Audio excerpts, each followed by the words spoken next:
On today's show, heroes help heroes with the help of the outdoors. The outdoors is very beneficial to people's mental health. We explore a state park full of fall colors. Spectacular park, spectacular foliage.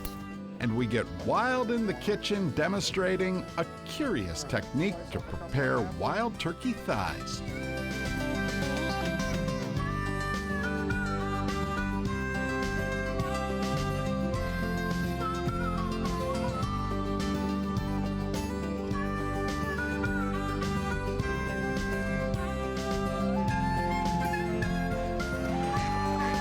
Minnesota Bound, presented by Connecticut Water Treatment Systems.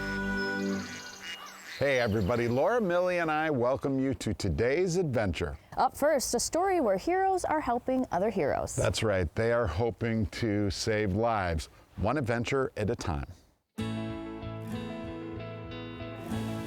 We are here today at an event with Hometown Hero Outdoors. We are based out of Stillwater, Minnesota.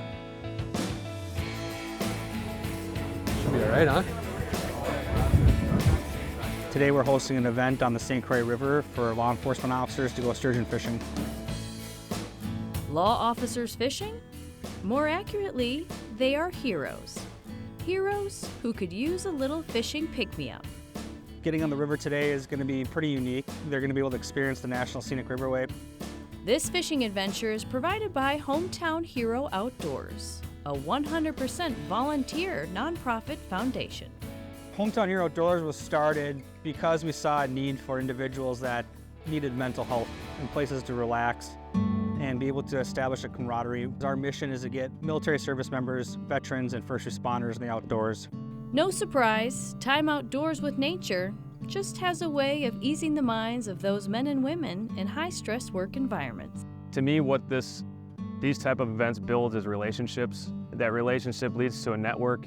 That network can provide future resources, later in life, whether that's personal or your career. I think that's why they've been successful, is that they help build that network of resources for people through these outings, through relationship building.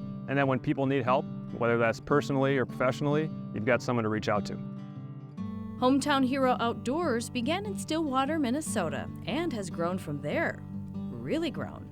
Now in 26 states. We do have 170 volunteers across the U.S., and we can't do anything that we do without them. We do this because we enjoy it. We want to help others. As a veteran myself, I have seen the worst of the worst that's happened to people as a result of their time in service. And I just believe that I can help make a difference and do something about it by providing these recreational therapy trips. It's proven the outdoors is very beneficial to people's mental health, and I believe it's an easy way to get people off the couch and into something fun. This nonprofit offers numerous experiences. Today, for example, is all about chasing a prehistoric fish species, river sturgeon. Fall colors are absolutely beautiful right now. And this is a really good time of the year to actually have go for sturgeon fishing.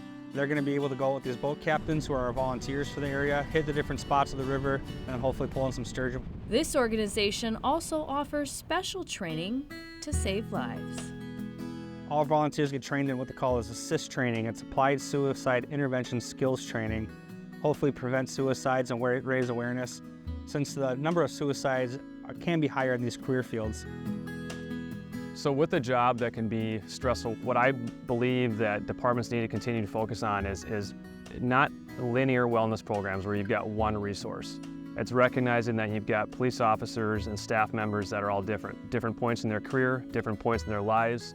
As an example of a type of wellness program, I think that's something that HHL provides at Hometown Heroes.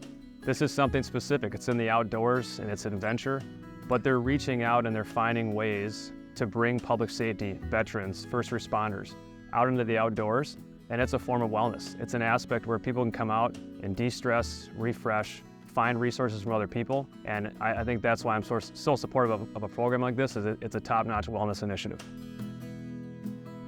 There's a lot of feedback that we receive from individuals who have either served in the military or as a first responder, talk about how life-changing this has been for them, potentially save their life. Ready, 1, 2, 3. Heroes helping other heroes. one outdoor adventure at a time. Coming up, life slows down as fall colors heat up. We take a walk in an autumn park next. Minnesota Bound is brought to you by Connecticut Water Treatment Systems, Star Bank, VMC Hooks, and by Winnebago Industries. Be great outdoors. Everyone wants to find the best spot for fall colors. In southern Minnesota, one of the best places goes by the name of Great River Bluffs.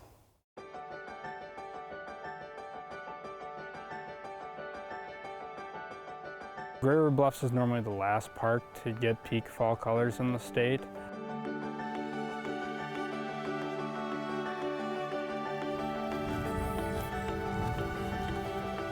Hi, my name is Levi Tessing. I am the Natural Resource Specialist at Great River Bluffs State Park.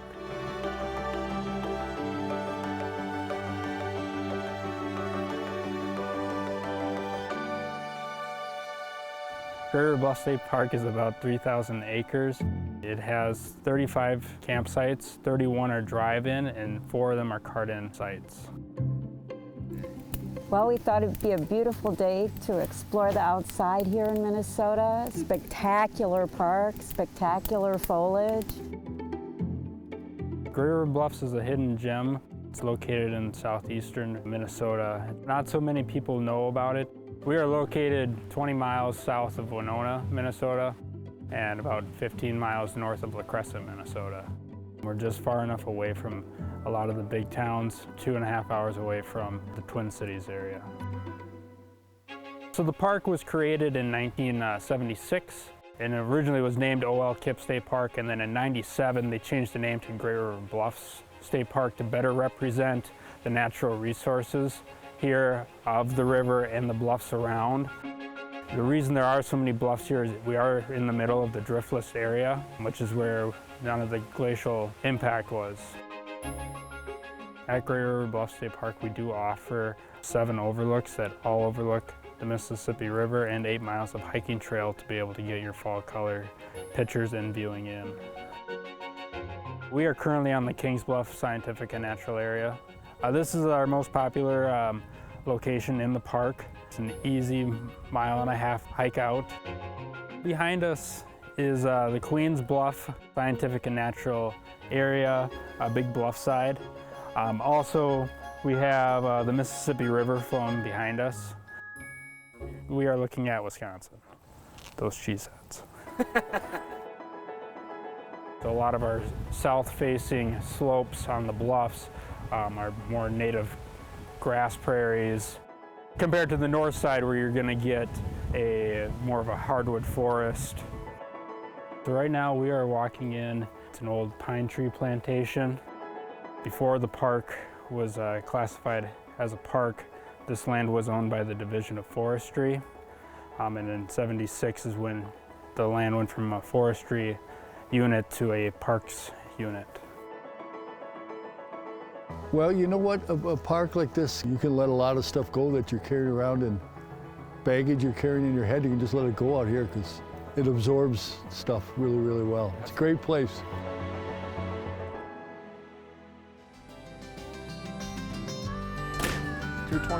Coming up next, we're off to the kitchen as Laura gets to work on turkey confit. Closed captioning provided by Clamshell Beach Resort.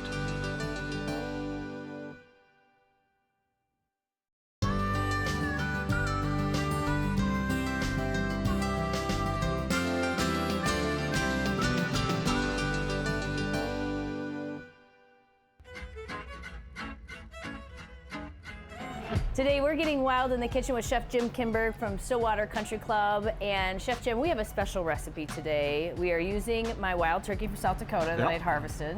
And what are we making? We're actually doing it confit style with your thighs and legs, which people typically don't use. They don't use the turkey thigh. And when I harvested this bird, I'm like, I see people eating turkey thighs all the time at the state fair. How come we don't use them when we use a wild bird? The wild birds have to work a little harder. There's a few more tendons running through it. It's a little tougher, a little leaner than our domestic turkeys, but the meat is delicious. The meat is delicious if you're willing to put in the work. All right, well, we've got a special recipe today. What are the first steps to getting started? The question I get asked a lot is, what is confit? And confit basically translates to preserved. So the first step in preserving this turkey leg, turkey thigh, is to brine it in a salt brine. So I use some fresh thyme, some fresh rosemary, salt and pepper. Give it a nice crust, let it sit in your fridge overnight. And what 24 hours. 24 hours, no less than 12, but at 24 is ideal. After we've done that brining portion, then comes the slow and low cooking process. All right, 225. 225. Yes. Now we just have to wait 6 hours. Maybe 8 hours. We'll see. All right. We're gonna pull that lid off and look what's inside. Beautiful. Yeah. So we're not quite finished yet, though. There's one more final stage. Onto a cookie sheet. Onto a cookie sheet. Then we're gonna finish them off at 375 in a convection oven. Smells so good. Yeah, it is really good. Back in the oven. Back in the oven. 375. How many minutes? Just like 15. 15 Yeah. this time. Wow, those are golden brown. Those are golden brown, dark golden brown. So they call that a mahogany crust. So you Look see at that? that. It's just beautiful. Chef, this looks amazing. Is your suggestion to shred the turkey thigh? Yeah, we're gonna pull that thigh muscle off of there. We're gonna shred it and just use it as a salad topping. I like to serve it warm with a warm bacon dressing. It's gonna be nice fall flavors. And then I'm gonna Beautiful. slice up a couple of apples. A little bit of this. Perfect. Nothing better than homemade salad dressings. Oh, it's so good. So much better than the store-bought. And I love warm salads this time of year too. So much flavor in this. Chef Jim, this smells amazing. I'm so excited to give it a try. Thank you. You ready? I'm ready. All right, Let's do hunters, this. save your wild turkey thighs and give wild turkey thigh confit a try. Here Please we go. do. So good. Might be a lot of work, but it's worth it. It is definitely worth the work.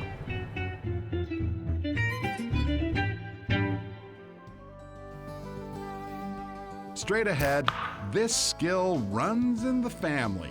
Arrows fly and hit the bullseye next. Minnesota Bound is brought to you by OnX Hunt. Visit Brainerd. And by Totem Resorts, the premier destination for world-class fishing.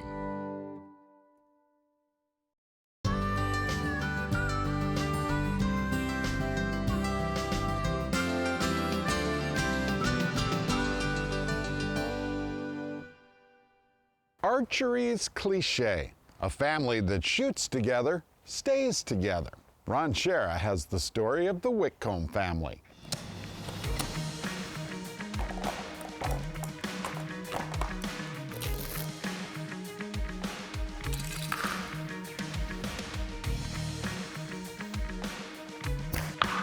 Bullseye. Nice shot. Can you do it again? Bullseye. Of course you can. Her name is Marissa Whitcomb. I shoot every day for an hour. Depends on the season. Sometimes when we're state, it's 100 arrows a day, and sometimes it's just shoot a quick score, which would be like 45. If that last name, Whitcomb, rings a bell. Well, in Minnesota, if you're an archer named Whitcomb, it's usually followed by the title State Archery Champion, plus National Archery in Schools Champion. I was the champion out of 5,000 competitors in the Minnesota state. So in Utah, I believe it was around 8,000 people that were there, and I was number one out of 8,000.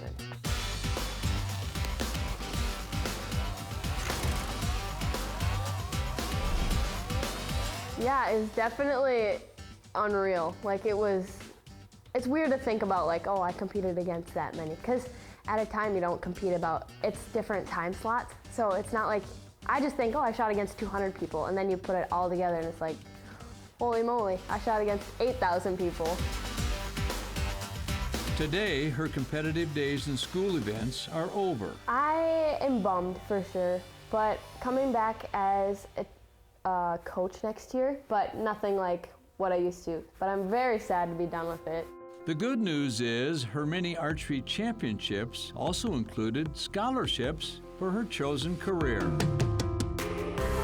Right now, currently with all like the awards that I won, I am a nail and a lash technician, and future-wise, I would like to get my esthetician license. That's great, but there are more arrows flying in this story. Shooting bullseyes runs in the Whitcomb DNA. I remember it more when I was around 6, when I started shooting more of a compound type of bow, or recurve style. I started liking it towards more around 8th and 9th grade, because I noticed it kind of clicked around that age. I always kind of struggled during like my middle school, elementary age of trying to actually do good, and then I kind of settled in and focused a little bit more. Marissa was also motivated. So my older sister's name is Anna Whitcomb, and she also was in NASP, and she did compound. Well, this is my Vegas trophy, and this is my Iowa. My goal this year as a senior was to beat my sister's records, and I think her highest score was a 292. And when I did it, I definitely texted her and told her about it. I got my highest score and I was a 296, because that was my goal. I was like, I just want to beat Anna, I just want to beat Anna. And then I did it and I was like, well, now I have to set bars. Like, I got the 292, now we just need to, can't just even it. I got to one-up her a little bit. Okay, Dad, what about this sisterly rivalry? My kids lived in the archery shop, on it, so it's kind of something they do. When Anna was the top in the household shooting, Anna was one of the best shooters in the world. Marissa was just little, at that time, and she was always kind of in the shadow of Anna growing up. So my kids did archery, and they're wrestlers, and they're football players, and they're soccer players, so they have multiple sports. But archery is just something that, was in their blood, on it. We're like 6 generations of archers that, through the years. It's a family thing. Now, if you think the sibling rivalry is over, time to meet Ben Whitcomb, age 8. Ben is an archery champ waiting to happen. That goal was set the day he picked up a bow for the first time. When I first picked mine up, I was like either 1 or 2. Really started shooting a compound bow when I was 3. Ben's next target is to beat his sister's top scores. Ooh, I think you got it. Look at it. Let's go. Dead center, Ben. My goal is just trying to beat at least one of their scores. One of them. Okay, so which sister is he going to beat? Anna's. She got a 292, and I got a 292. Is Marissa's score next to fall? Well, I've already tied my older sister. She was 12 when she got 292, and I'm only 4 points under of getting a 296. So it's like I'm gonna try to do my very best. Do my very best. It's the Whitcomb family motto. Bullseye.